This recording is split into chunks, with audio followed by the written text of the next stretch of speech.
नमस्कार, आपण पाहत आहात वीर महाराष्ट्र न्यूज. पाहूयात काही ठळक आणि महत्त्वाच्या घडामोडी. नांदेड जिल्ह्यातील आलेगाव शिवारातून एक हृदयद्रावक घटना समोर आली आहे. हळद काढण्यासाठी शेतमजूर महिलांना घेऊन जात असलेल्या ट्रॅक्टर लिंबगाव हद्दीतील विहिरीत कोसळला. या अपघातात ट्रॅक्टरसह ट्रॉली विहिरीत पडली आणि यात 7 महिलांचा जागीच दुर्दैवी मृत्यू झाला.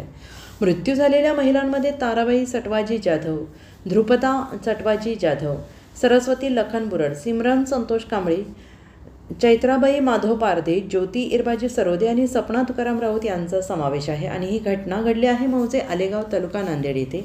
मृत महिला या वसमत तालुक्यातील गुंज गावातील रहिवासी होत्या. अपघातानंतर 2 मजूर मात्र विहिरीबाहेर सुखरूप पडले आहेत. पुढील तपास चालू आहे.